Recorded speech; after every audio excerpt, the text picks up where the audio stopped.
Hey, yo. How's it going, everybody? I'm Allie Burns from Picks and Parlays. There it is. And this is Detroit Lenny. Oh, excuse me. Sorry, a little heartburn there. My bad. Too much coffee today. Yes. I'm going to make it. I'm going to make it. I promise.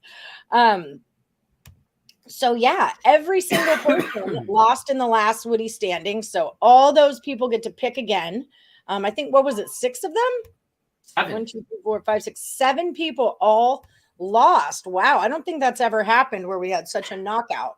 But all of you get to pick again, and you're all in a $200 pot. So if you all lose again, it's going to be a $300 pot for next Woody that starts on Monday. So there you go. We do have a new sponsor. Well, it's our old sponsor. We have a new old sponsor, and it's Caesar Sportsbook. I'm really excited. I love Caesars. That is the book that I bet on the most. I like their live odds. I like their regular odds. I really like Caesars. I know Higgs likes Caesars a lot too. I use them every day. I use a lot for contest bets. Right. They have pretty good lines. You know what I mean? So yeah, I would agree. It's a fair book. So yeah, you're going to wager up to $12.50 for your first bet. If you don't win, is that up? Okay. Yeah. Up to $12.50 for your first bet. If you don't win, you'll get 100% of your stake back as a free bet, and win or lose, you'll also get 1,000 reward credits and 1,000 tier credits. For those of you that don't know what tier credits are, that's like how you get the bonuses. Like Laterica, a lot of times will fly in town and she'll have a free room at one of the casinos. Those are tier credits. Go into the I'm a little jealous of this. I am too. I was griping about because it's one thing, like when we signed up with BetMGM, me and Mandy went down there, and we didn't get the whole promo that was going on for all that, whatever. But this, it's not really. Yeah, sure, wager up to $12.50, risk-free first bet, all that. But it's about the credits, man. That's where the hell it's at. Okay, he is requesting that I get a new promo code. So that's happening. That's on the way. But right now our promo code is morning full, which is just the longest word that's not even actually a word, but that's what it is. So download the Caesars app and use morning full as your code. And then that's how you get hooked up. Also, like and subscribe, guys. Hit the like button for me. Give us that thumbs up. Ring the bell for notifications. And if you guys haven't already joined the Morning Wood crew, Handicapper started yesterday. I went 2-0 on day 1. I'm beating D-Talk right now. D-Talk is an 0-2. D-Talk, she's setting the tone. Setting the tone. Just so I am asserting dominance. Jermaine Jones, Kyle Pickard, Robert Dixon, Rickett Picks, Aaron Von Lingen, Lane Elliott all went 2-0. So that's how that's going down. I'm not using your spreadsheet because I can't find it. So I just started my own email. I know. Oh, is that where I get it? Is my email? Yeah, so you gotta do it. You gotta accept it because I created it. I'm technically the owner. So I have to invite other people to use it. So I can invite you again right now so you can see it in your email. Hold on, I'm looking. Yeah, and I missed the draft. I'm so freaking bummed. Here it is, right here, that I missed the draft. I got Tom Brady and Najee. I really love Tom Brady, but I did want Najee, so I'm happy about that. I drafted Cooper Kupp third, just mix some stuff up. He's my guy. He's my first draft pick that I made in my ladies draft was Cooper. So yeah, it was 2 khakis, 1 cup. I was drafting. I had our league going on at whatever time, 6 o'clock, and then I had another draft starting at 6:30. So I was drafting 2 at the same time while on a live show with a bunch of people. Rye Cape, Dan Kaiser, the Twins, Hannah Mears stopped by, Sean Higgs, just popping in and out, whatever. But everybody kind of stopped by, just talk a lot of trash for like an hour. Right.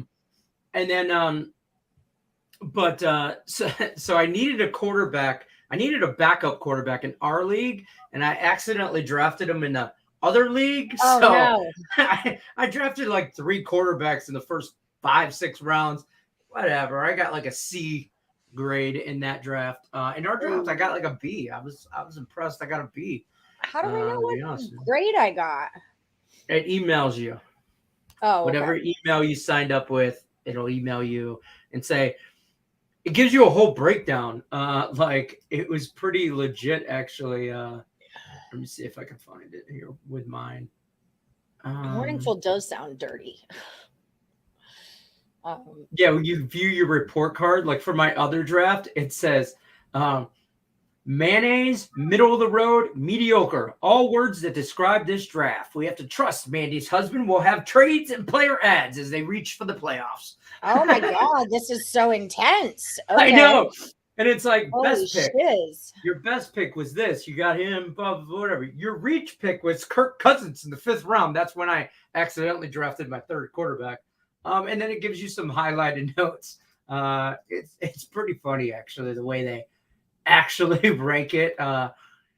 Yeah, my picks and parlay draft says trust but verify. That pretty much describes the draft of Detroit Lenny. The playoffs are in reach, and so is the championship. Where are you getting this from? I want my rundown.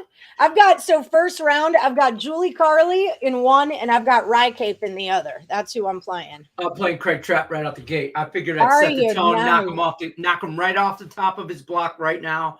Just knock him right off the top of his little hill, and we're gonna set the tone early and often. Sweep the knees, big guy first. And then I'm moving through the ranks. Is it my research assistant? No, it'll be in your email. It's not. And it'll be an email that looks like from Yahoo Fantasy. It says picks and parlays draft report card. Detroit Lenny earns a B. I didn't get that. And I want it. It's in my morning. It'd be in my morning wood, wouldn't it? I think that's how everything's. Yeah, it is. You could go to your. Oh wait. In your draft grade. 3. That's the name of it. I got a B. There you go. Boom. Okay. I got a B. Okay. A solid draft to put you on a great footing heading into the season, but don't take our word for it. Read and share the full analysis with your friends. Okay. I wasn't even there, and I got a B. I didn't even have to show up to pass. Beautiful. I'm pretty I think I'm all right with my roster. In my girl one, I got a B too. All right, so I'm looking good. I'm looking average, a little above. I'm a little thin at the running back position. Not even gonna lie, but I feel like I'm pretty stacked at the wide receiver spot, and definitely the quarterback spot. Yeah, you know. Rodney Molina is going to be on Picks and or on Morningwood next Friday, guys. So definitely stay tuned. Scott Reichel is going to come in today in a little bit here, but we're going to get to meet Rodney Molina next week on Friday. I was talking to him yesterday, so that should be exciting. We always love to meet a morning Woody. Filling it up. Julie, you went 1-1. Don't want to get behind D-Talk or Rodney. Yeah, Rodney was 1-1 yesterday also, I believe. Hi, Breaking Vegas Sports Bets. Happy Friday, Rickett. You were 2-0. Tim, I think you were 1-1. Lenny doesn't like you because your backup is Stafford. I was gonna draft him. You have a B-, so I'm already winning, Julie. I'm already winning. Okay. Julie, you got him right where you want him. You're mine. You're already winning, where Julie. I want you. After Hannah Mears' draft, I'm labeling her to win it all in our Picks and Parlay thing. -400 is where the odds are. Yahoo told Rye he sucks. Yeah. So Rye was bound to determine not to draft a kicker and just keep drafting bench players. And then Yahoo said, no, you need a kicker. So they gave him a shitty grade because he didn't have a kicker. But he's actually got. I have 2 defenses. I need to move some things around because I'm pretty sure. Yeah, it'll draft you like backup kickers and defenses and stuff you don't need. It's Money Making Friday. Listen to Damian Betts. Thumbs up, everyone. If you haven't already hit that like button, hit the thumbs up for us. You weren't there either. I wish I was. I had to sleep. I was just such a mess. I was like up and down all night long. I wake up in the middle of the night. You guys know I don't really do medicine. And he just kind of like needed the last part of it knocked out of him. So I give him a little medicine. And then I wake up and he's in the bathroom just like totally asleep, sleepwalking, but he's opening and closing the bathroom drawer. So I'm like, the fuck is going on? So I go in there, and then I'm kind of freaked out that, like, what if he starts opening and closing the knife drawers? So then I really couldn't sleep. I'm like just paranoid. I told Lenny it was like living with a drunk ghost. Like, he didn't, like, just That's making fair. weird racket sounds. But yeah, he wasn't actually. East Coast Dre, you're coming for Rodney Molina's record. Let's go. Well, that's what I like to hear. A little friendly competition. What's up, Richie P? My guy Jones, aka East Coast Dre. Oh, Jermaine Jones. Are you Jermaine Jones? My advice, get Romeo Dobbs, wide receiver, Green Bay must-have, will be a sleeper this year. I got DeAndre Hopkins because of the theory that he's not going to come back until week 6. And by week 6, some of my guys might be ready to take a little break. And I'm going to have a beautiful, fresh DeAndre Hopkins ready to freaking eat face. But you probably could have picked him up week 4 and not draft him. Well, you know what? I do what I do. Don't judge me. Hey, no judgment. I've got a B. Okay, I did all right. I know. He probably cost me the A. You passed. The B+. Yeah. You passed. Rodney's record was what? 50 or 45? 44 wins. 44? I think. Hold on. I thought it was 45 because Alan Miles had 43, and I thought he beat him by 2, but I could be wrong. Me too. Hold on. What's up, Jay Jones? Handicapper. Rodney Molina went 44, 15, and 1. There it was. I knew there was a 15 in there, so the push is what threw me off. Okay, 44, 15, and 1. That's the number to beat, peeps. That is the number to beat. If you guys want to join the Handicapper and you just missed yesterday, you're going to start off 0-2, but that's totally fine. Like, most of the field is at 0-2 or 1-1 right now. So yes, 44 is solid. Kill switch. It's a solid number. 60 pick. Kill switch activated. Let's go. I'm beating you right now, Rodney. I'm beating you. What do you think about that? Here's Rodney Molina right now. What'd they say? Hold on a minute. Yeah. Flip the switch. You just flipped the switch. Notice I'm in my Michigan State locker room. But yeah, if you guys want to join the Capitan, this is where the Facebook page is right here. So jump on there, find the post that Lenny does for you, and do it that way. I'll be done at 12:30. Okay. I feel icky. A damn child. You ready? Did you watch any college football? Did you get any action in yesterday? I did really well yesterday. I had Orioles, Rockies, Diamondbacks, and Rangers. I was 3-1 on them, and then I had the over in the Purdue game. I actually put that on the page. So that Purdue, not on the page, in the comments. West Virginia Pittsburgh game. I was on the right side of the West Virginia, but I was on the wrong side of the total. I had it under 58, and it ended up 69. 69, dudes. I know. So that bugged me. That bugged me a little bit. Yeah, there were a couple. Oh, and then the Purdue game at the end. The Purdue game yesterday was just nuts. Some last-minute action, drive down the field, late minute, 30-second left touchdown. Purdue had no win, or Penn State had no business winning. 35-31. I had Purdue plus 3.5. Oh, it was just heart-wrenching. Yeah, there were a couple people that just lost by a hook of something. A hook of something. Yeah, that was what we lost. Rickett says, if I do bad, Kelly activates her kill switch. So now I feel like I have to have 2 activated against me. Well, just don't do bad. Oh, Rodney Molina's his childhood friend, and he taught him everything he knows about sports betting. Well, he beat you last month, didn't he, Jermaine? He didn't teach you everything. Oh, that's Jerome. I was going to say Jerome. But you're Jermaine and not Jerome, so it doesn't work. Put on some of that Bobby Womack shit. Went 9-1 on a 10 pick thanks to damn Cleveland Guardians, but I went 6-0 on straight bets. Nice, very nice. Michigan State first half. And Serena is minus 120. All right. Get it, AJs. Michigan State all day. First half. Go green, go white. Hi, Elcraft. What's happening? L button. Like button. like button, the L-Craft button. Everybody hit that L-Craft button. Then you can log off of here and go over to Max Wagers, or if you're on Max Wagers, go to pick some parlays and hit it again. That's how she says she hits it twice. Do it. All right, Jim Bob, good. I'm glad you know that you're still in it. You were one of the ones I couldn't see on Facebook to text and say, hey, make sure you pick again today. All right, Dortmund on the money line. Put on some of that Bobby Womack. Yes. Back in the day when I was young, I'm not a kid anymore. Morningful. Oh, not into it. But everybody, yes, hit the like and subscribe. Who we liking in here? Let me pull some stuff up. Let me get my jam going here.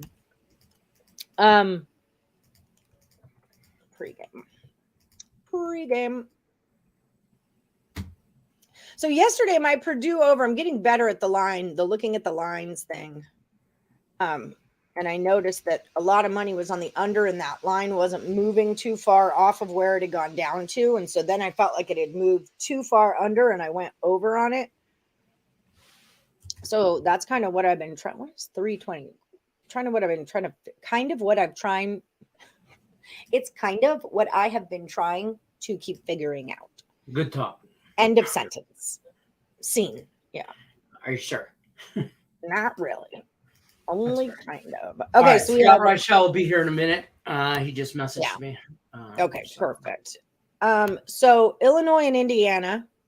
I like that Illinois has already played a game, but the line is going in the Illinois way for sure.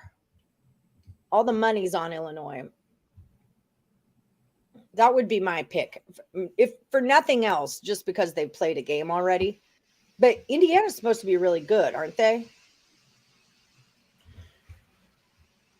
Not no? Really. Okay, then never mind. I don't know. Then I love Illinois. They're not ranked. They're not ranked. Illinois is going to be, not really. The Big Ten is kind of there's not a whole lot going on.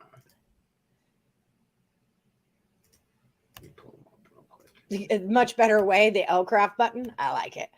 Plans for the weekend. I'm getting Escher's birthday party ready. His birthday's next weekend, but I'm renting out a rec center, a basketball gym, because he wants to have a basketball party. So Coach Allie is there. I'm going to run drills. I'm going to have 3-point shooting competitions, foul shot competitions, all these things. I'm going to put these kids to work and then feed them pizza, take their gifts, and go home. So that's what I'm doing this week. Planning. How old is he going to be now? Feeling better. Huh? How old is he going to be now? 12. Ooh, the big one, too. It's the last year before teens. Yeah, that's what I told him. He goes, I'm a tween. I go, do you know what a tween is? It means you're in between being this and being that. And yeah, last year of tweenagerness. Can't bet on Serena. You jinx her when you do, then for God's sake, don't. I wish she would have stayed a dog. Don't like favoring her. I've been on tennis a little this week, 2-2 so far, but I'm getting it. Serena moneyline looks too easy today, though. So there's that. Hello there. Not choosing violence today. So Lenny, best of luck to your team tonight. So talk to me about your team tonight. We've got 57% of the money is on the over, 84% of the tickets on the over. I see the open at 54.5, and now it's at a 54. So that actually moved down a tick. I don't like the over that much. I don't really like the total that much. I'm trying to get on a 2-3 team teaser, but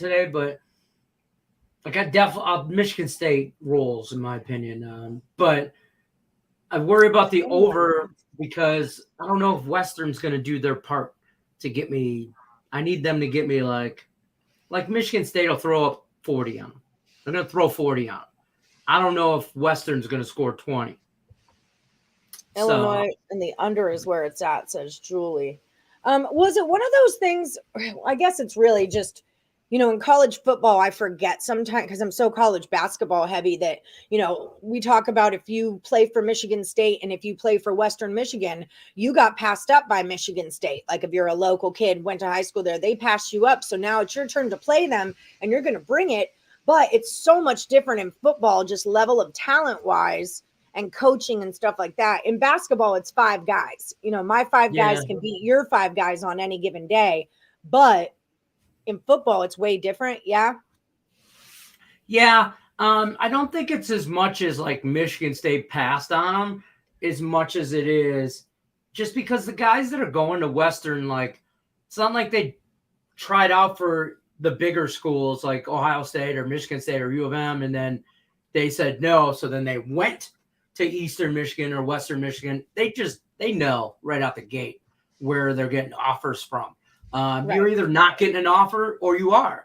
And when letters start coming in your senior year of high school and you're getting offers from,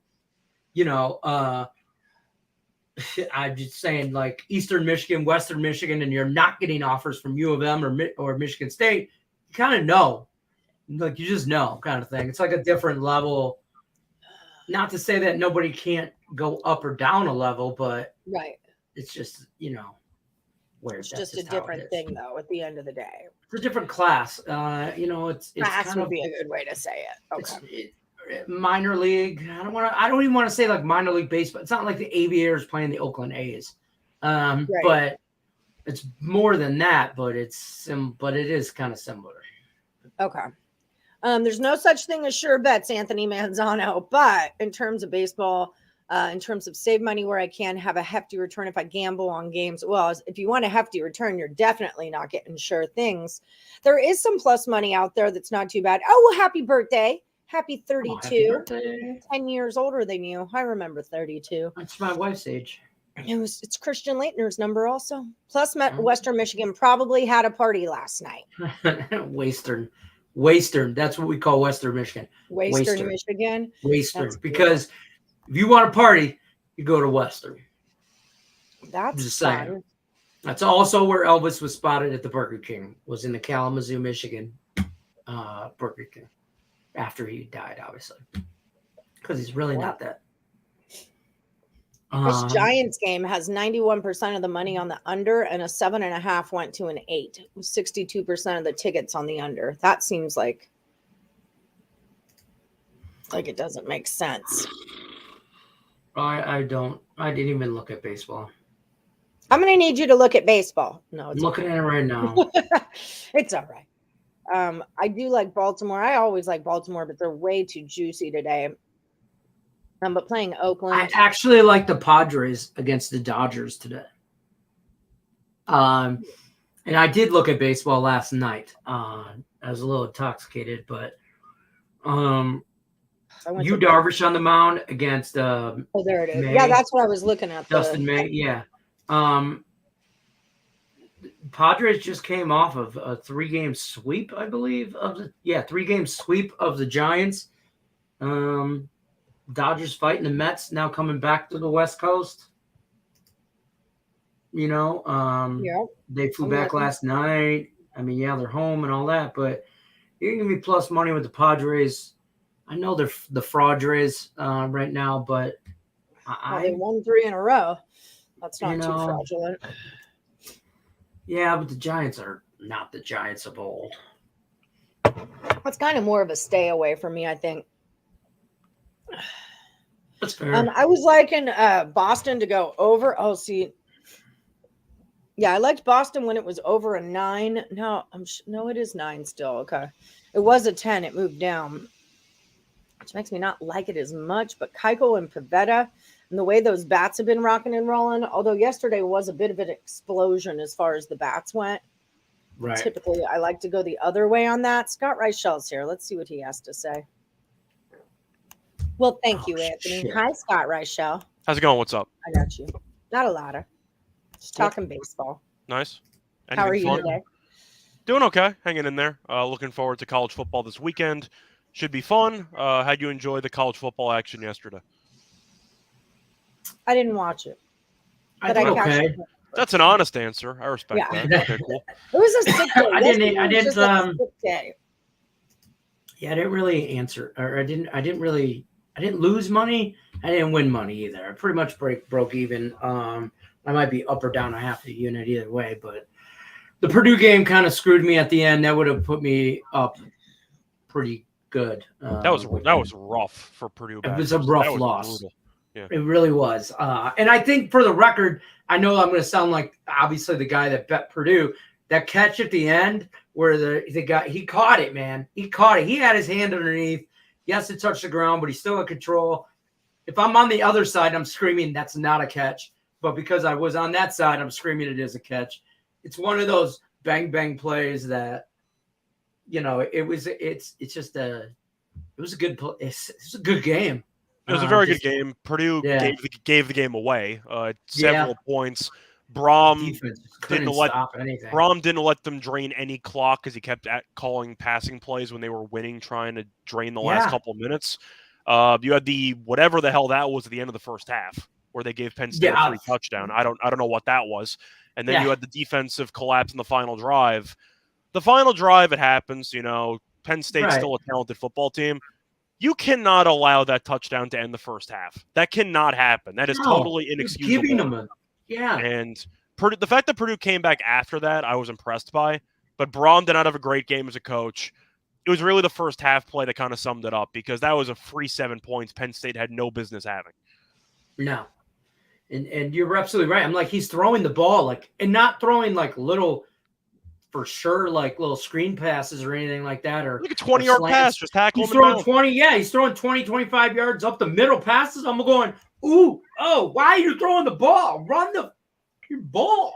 I'm screaming at the TV, run the ball, and he don't run the ball. He ran it one time on that last drive. Why? At least call some easy completions, a screen pass or something, something that you can get. Yeah, that's fine. Something you chew up some clock. Yeah. Shovel pass. I don't know. Something. He's throwing it downfield 30 yards. He's 4 verticals. It's the only play I know.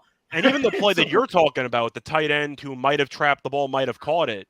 Right. I don't know where the hell O'Connell was trying to throw that ball when they were up. I don't even know how that guy got back to it. The point is they were good up effort 3. On his part, the tight end. You're up 3 trying to drain clock, and your quarterback tries a Derek Jeter pass to the middle of the field, and it almost works out. I don't know what Purdue was trying to do in the final 5 minutes. It looked like a wounded duck. It looked like it had so much potential to go so deep, and then somebody went, pull, boom, and that thing just went and just fell out of the sky. And I don't, like I said, props to the guy, the tight end, or I think he's tight end or whatever his name is. He came back for it. And he got to it and made a hell of an athletic play on it. But did he trap it? I don't know. I mean, he had the one hand. His one hand comes off of it. If you see the play, it's bang, bang. You knew when you saw the replay, though, they were definitely going to call it incomplete. I was like, shit, that's coming back. But it is what it is. But it was good football. It was good football. It just good football all the way around.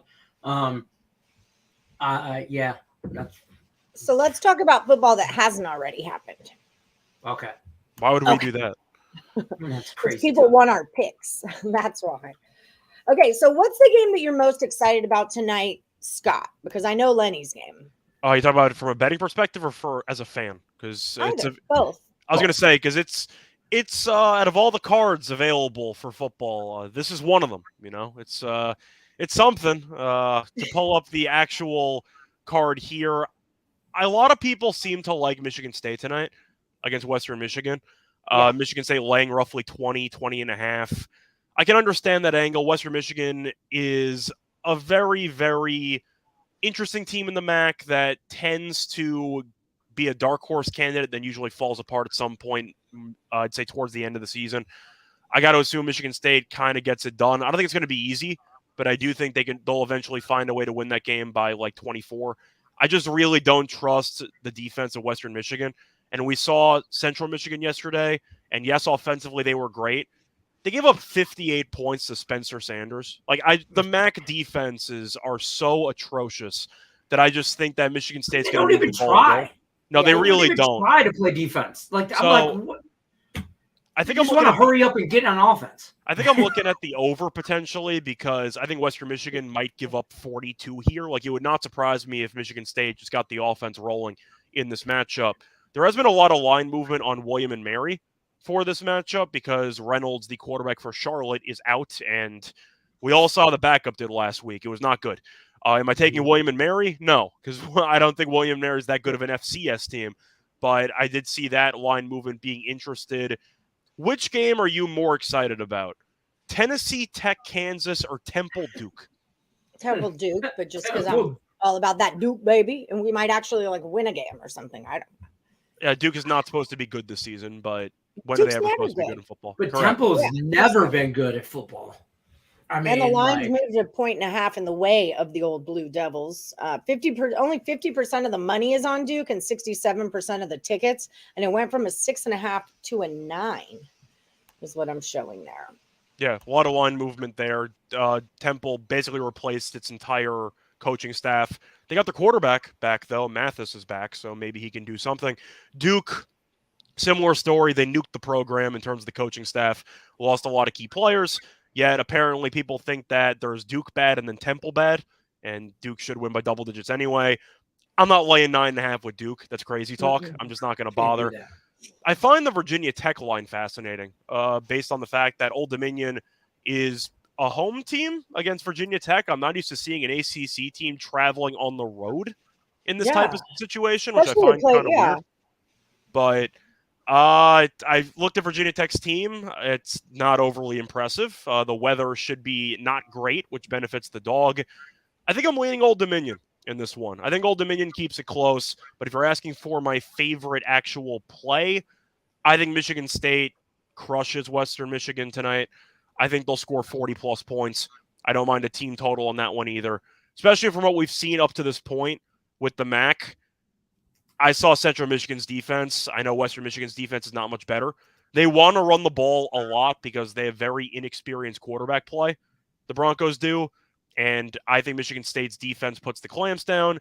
Michigan State was awful against the pass last year. They were actually decent against the run.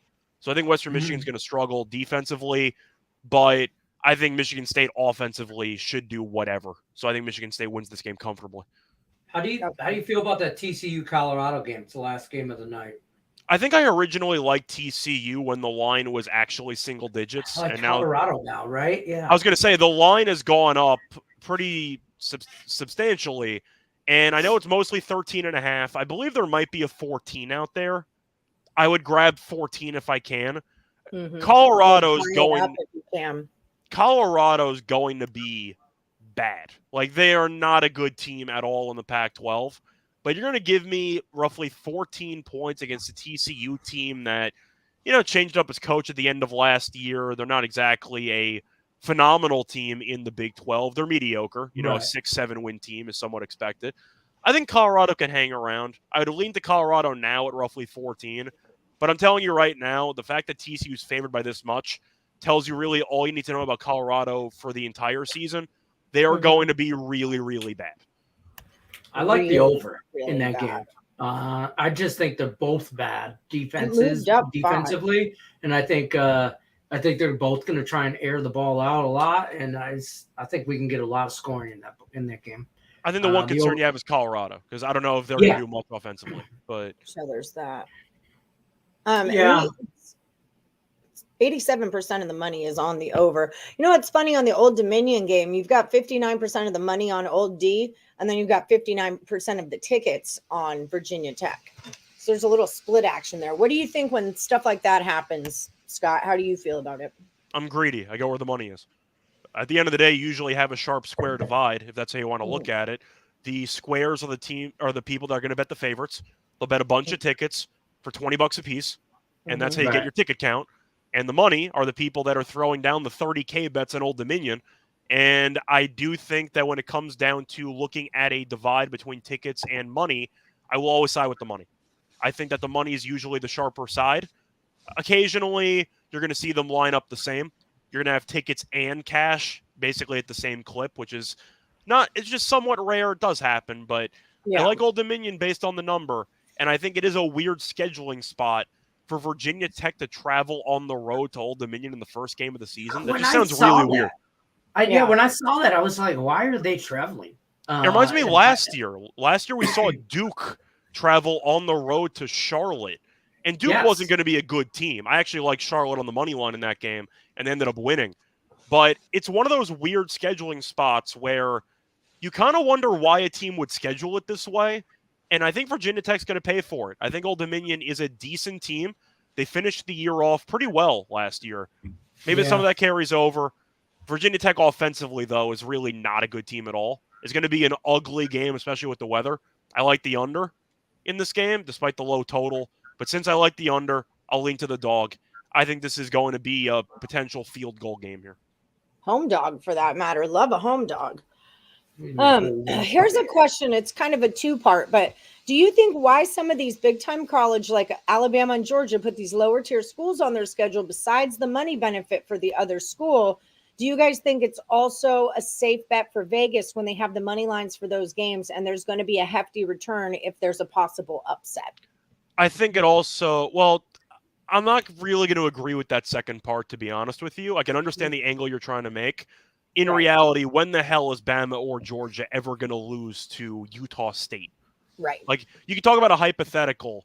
It's not going to happen. You occasionally get some upsets. We had the two craziest upsets in the same day a couple years ago. You had Liberty beating Baylor as like a 40-point dog, and you had Howard beating UNLV on the same State day. Beating Michigan. That's an all-timer. I like that last year. Based on spread, though, you had those two on the same day. Where like an $100 parlay would have paid out like $500,000. Like it was something insane. But no, I think it's mostly twofold. One, you mentioned it in the back end. It's the money that you're paying the other school for the right to get their brains beaten in, and that's part of it because you're trying to raise money for the program. The second part is there's really no incentive for any of these Power 5 school teams to schedule difficult out-of-conference games because if you start the preseason as one of the top 5 teams and you go undefeated, you will be in the playoff. And even if you don't start out as a top 5 team, if you're in the Big 10, if you are in the Big 12, you're fringe top 10. If you go undefeated the entire season in a Power 5 school or in a Power 5 conference, you're going to the playoff. So I think most of it is there's no upside. You can risk an upset, which won't really help your resume too much because you're going to have to run through conference play anyway. It's not worth it. It's just an unnecessary risk. And I think a lot of these schools realize that. Now, there are a couple of exceptions where there are some FCS schools you don't want to schedule, like North Dakota State. And if you try to schedule them, to be honest, you're an idiot because they might actually beat you. And there's no upside because you're paying them to show up and they might actually beat you. We saw Colorado State do that last year.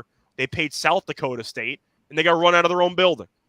Like, there's no upside for some of these teams, but when it comes down to easy scheduling spots where Bama's favored by 42 and Georgia's favored by 30, Georgia's different this year because they actually play Oregon, but you get what I'm trying to say. Most of it's based on we want to start off the season in front of the home crowd, the blowout win, and we know if we run the table, we'll go undefeated. It's why you see the SEC have a cupcake game in like the second final week of the season where Bama's playing against Furman. And you're going, what the hell is this?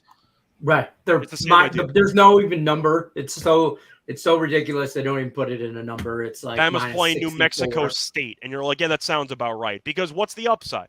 You schedule a tough out-of-conference team in a game you don't really need to make. You don't need to make your schedule extra difficult if you're in a Power 5 and you think you have an actual shot of going undefeated. It's just not worth it. So that would be my answer. I don't think it has to do with Vegas or anything like that. I just think that they play the lower tier schools because they're a 0% risk of being upset. That's literally the only reason why they do it. If anybody else has questions for Scott, feel free to drop them in to the comments. He is here for another 10 minutes or so, and you might as well pick his brain while it's here for the pickings, okay? How do you feel about the Astros today? Go ahead, Lenny. No, I was going to say real quick, and then we'll switch to baseball. Illinois, Indiana. Oh, God. I know, right? I know, right? Illinois you know what that is? That's the 1-800-GAMBLER game, in my opinion. I will bet on Temple and Duke before I bet this game. If you want to have a fun drinking game tonight, take a shot every time somebody punts. With Illinois and Indiana? Illinois, Indiana. Every time somebody punts, take a shot. You won't make it to half. Hammered by first half. Yeah, it's not going to be a fun. You'll have a lot of fun watching nothing happen. I'll tell you that much. But for that one, I think I am going to lean to Illinois. I like the fact that Illinois already played a game. Now, Wyoming sucks. So I'm not going to fully overreact to how badly Illinois beat them. Wyoming's a disaster. But I do think that Illinois could do some damage up front. The offensive line's pretty good. They have a good ground game. Indiana's not particularly good. They had one pretty solid year a couple of years ago, and that was basically it. But I tried to use the play-to-game philosophy yesterday, and I lost with New Mexico State. I had them plus 36.5. They gave up 38 points in the entire game, and they still didn't cover because they got shut out for a red zone interception, which pissed me off. But I tend to agree about having an extra game under your belt. If you want to take Indiana at home, I can understand it. I'm not going to do it. I think it's an ugly game that only a gambler could love, or you could just follow my drinking game, and maybe you'll have some fun with it as well. But somehow get on a 7-point teaser with both of them.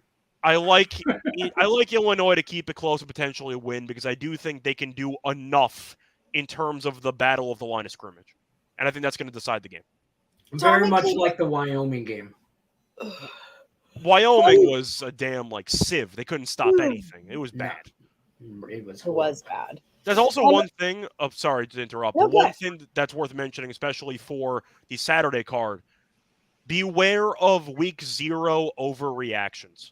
Oh, you have 2 huge line moves from what I've seen so far. Hawaii lost by 53 to Vandy, so I guess that one might make sense. But Western Kentucky really had a hard time against Austin Peay, and they went from -7 to -16. And you also have Wyoming, which went from 1 point to 6.5 they're getting against Tulsa.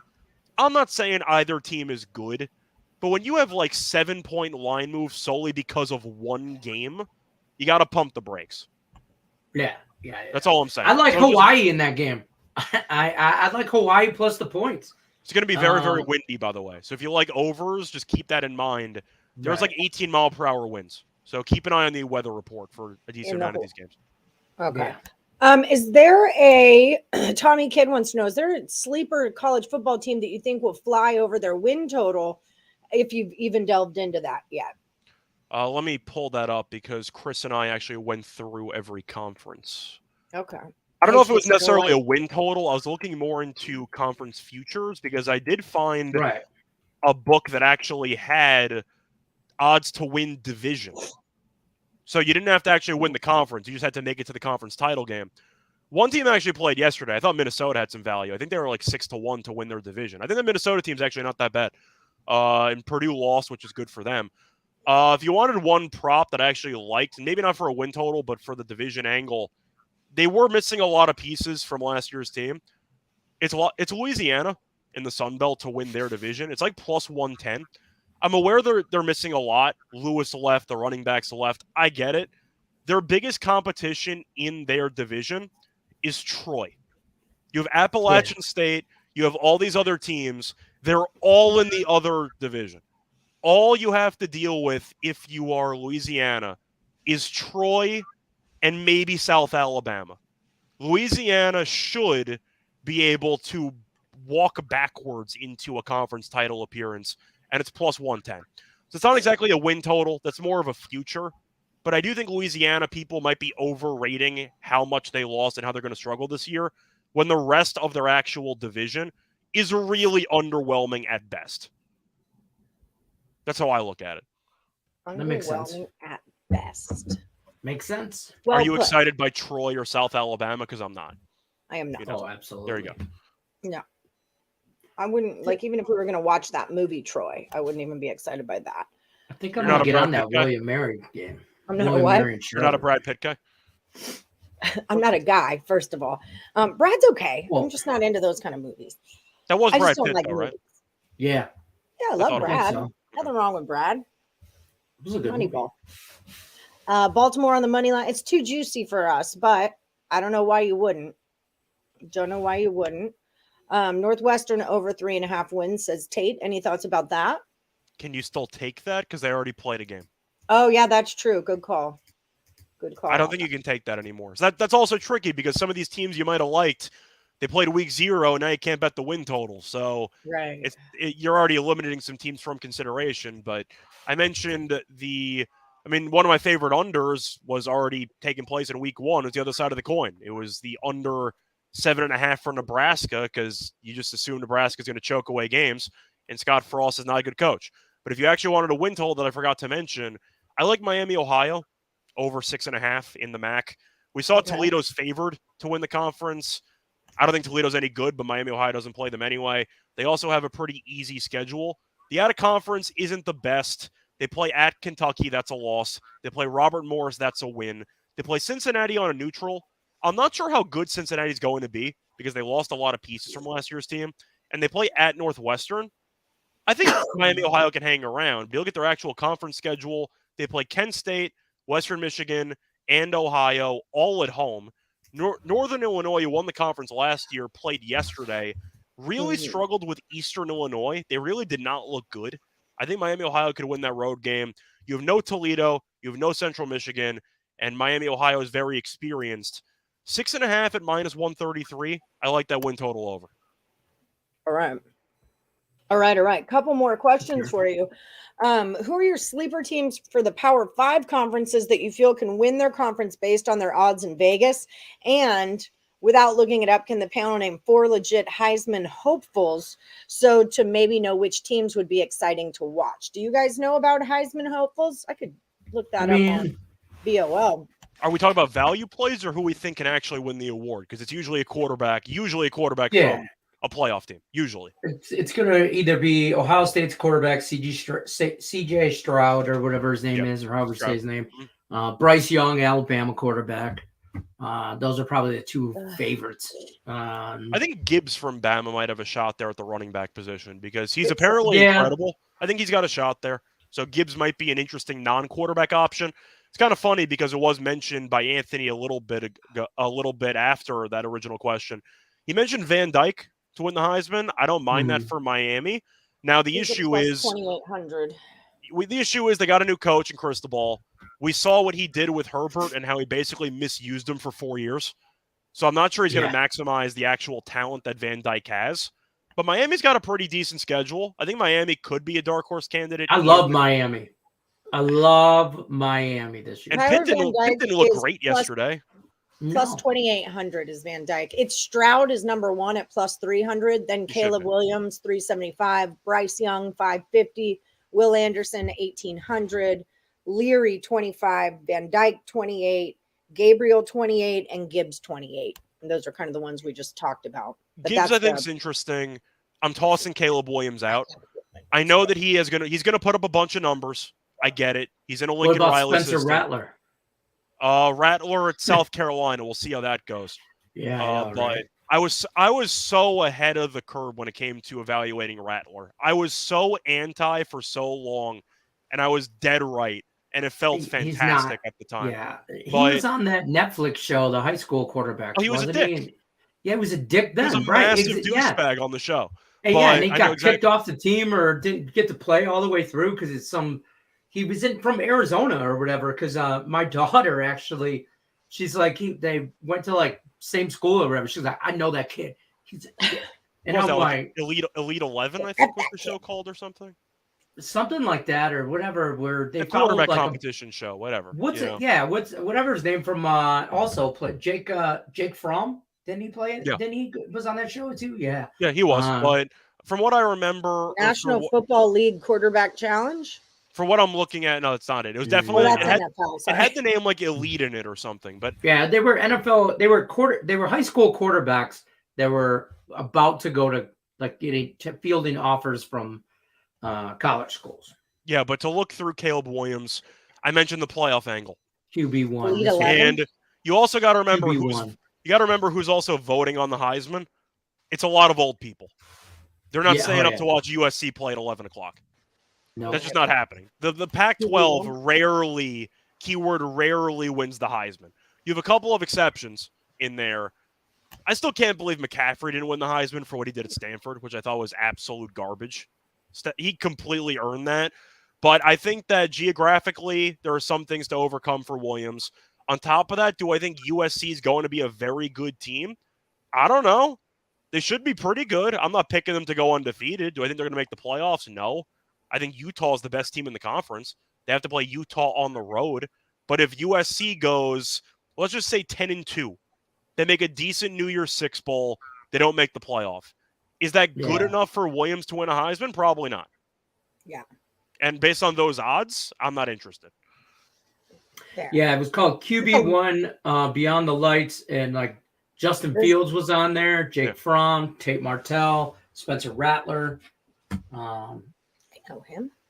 Yeah. Tate Martell played for UNLV. He was another douchebag. Played as a stretch. He was a failure at several schools. But Ohio, tried to commit to Ohio State, then went to Miami, and now we play for you. Like, if you're playing for like 3-4 different colleges, at some point you have to realize it's not them, it's you. You know what I mean? Like, you got to look in the mirror. It's not you. It's not. They're not using you correctly. You're just shit. But I want to go back briefly to something that Anthony brought up before the Heisman talk. He mentioned who are my sleeper teams in the Power 5. Mm-hmm. I mentioned Miami. Pitt did not impress me. I don't think Slovis is any good. I think Miami's got more talent. I think Miami should end up in the conference title game. So they're, I guess, an option if you think Clemson struggles. I really like Baylor to repeat. You're getting a very good price on Baylor. And they're very good in the trenches. I think Aranda's a fantastic head coach. I think he's very, very good. People think Oklahoma's still going to be good. You know, Venables was a good coordinator. Are we sure he's going to be a very good head coach? I don't know. We're going to find out. A lot of the offensive talent jumped ship to play with Lincoln Riley and USC or just to go to the pros. I don't think Oklahoma's going to be very good. Oklahoma State, on one hand, Spencer Saunders was incredible. The other hand, you gave up 44 points to Central Michigan. So I don't know what to think of your overall defense. I like Baylor. I think that they're getting a little bit disrespected based on odds. So in terms of sleeper, I think Baylor's got a pretty good shot of running it back, in my opinion. Are there any NFL future bets you like or that you already took for that matter? I'm mostly an under guy when it comes to player props. For futures, I have the Cowboys win total under 10.5, and I have the Eagles to win the division. I got the Eagles to win the division at around 160. And now I believe they're favored to win the division. So I like that. I love Carson Wentz under in passing yards. I believe it's around like 35-50. I don't think he plays all 17 games, either for injury or benching. I think Washington's going to be a disaster. So I like the under on Wentz. I thought about maybe the under on Fields because I think he's going to die by week 9 because the Bears just can't protect him at all. Trey Lance I'm low on. What are the odds on that? Justin Fields will be dead by week 6. They cannot block any. Not bad. It's not as plus money as you think. Fields is going to get killed. So that's a problem. I'm low on Lance. I get that he's supposed to be this upside phenom quarterback. He's played 4 games combined in the last 2 years? Didn't they? Yeah, I'm not into him. He also got injured last year. Right? So, he started 2 games. I think that's why they kept Jimmy G. But you're looking at because they know, he's not the guy yet.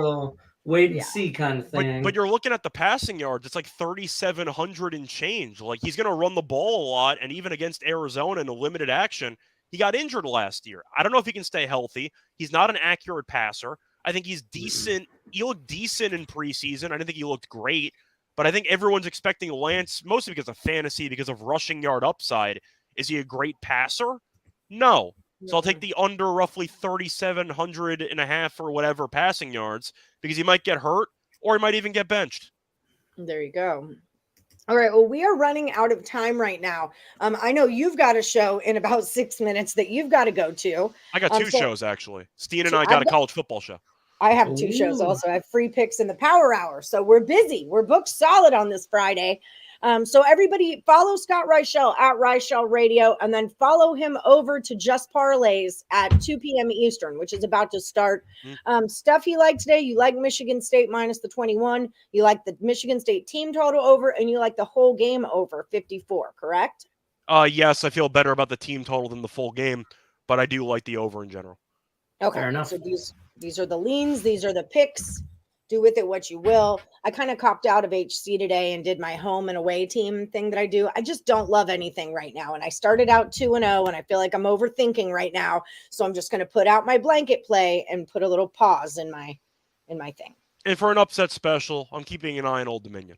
They might not win the game. The favorites have basically won every game. They have won every game besides Nebraska up to this point. But I think Old Dominion might be live tonight. We'll see. That line looks a little bit sketchy. I like I don't Julie hate it Carly's last Woody is Michigan State first quarter -6.5. Oh. I'm a big first quarter guy. Big first quarter, yeah. Yeah, they're so going to there want you to go. come out with a bang. They're at home. Yeah. All these things. Yeah, Love set it. the tone. I really like that, Julie. Good call. Get it, girl. Get it. All anyway, right, guys. I got to head out. Thank you so much, right, Scott, for stopping by. We'll see you next week. Guys, head over to Just Parlays. But hit the like button before you go for us. Like, subscribe, and ring that bell for notifications.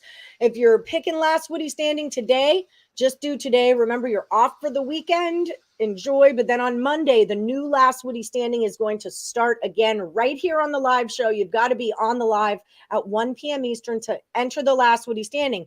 Remember, all 7 of them lost yesterday. If all 7 lose again today, that $200 is rolling into $300. So you guys definitely want to make sure that you are on the show next Monday. Don't forget about our promo code MORNINGFUL. Use this when you download your Caesars Sportsbook app, all right? If you've already tried with Caesars and it didn't work, maybe your state wasn't legal or something like that, try again because now other states have gone legal. Stuff has Kansas, happened. fully legal. Fully legal, like the Olsen twins in 96. Fully legal. No, I don't know if it was 96. But I remember it was like the most perverted countdown ever. Like men were like, they're Olsen twins are turning 18. It's like the most unattractive people. Pervert. They kind of look like little troll dolls to me. I don't know. I can't stand in a nice way though, like not in a mean way, but like they have that little troll doll nose and the big eyes. Anyway, but yeah, up to $1,250 in a risk-free first bet. You guys check out Caesars. Use the code MORNINGFUL. And if you're over at picksandparlays.net, you're looking for some premium plays from the Twins, from Sean Higgs, from Craig Trapp. Use the promo code NFL Cameron Ross. Use the promo code NFL. It'll save you 20% off whatever you get over at the site. And again, if you want to join the Handicapper, we're only 2 picks in. You're going to start 0-2, but there's a lot of people that are 0-2. So no big deal there. Go to facebook.com/groups/morningwoodpicks. And that's how you'll get there. All right, guys, Total Chaos tonight is going to be the Insiders Room. I put them on hold for yesterday, but they will be on tonight. So keep your eyes open. College football, Total Chaos. Ooh, ooh, ooh, ooh, Total Chaos. That's the Barbra Streisand song. Oh, is Barbra Streisand. Ooh, ooh. All right. Anyway, guys, have a great weekend. Be safe, make smart bets, and good luck to you. Good luck to everyone, unless you're against Lenny. Go green, go white. Sparty party. Go.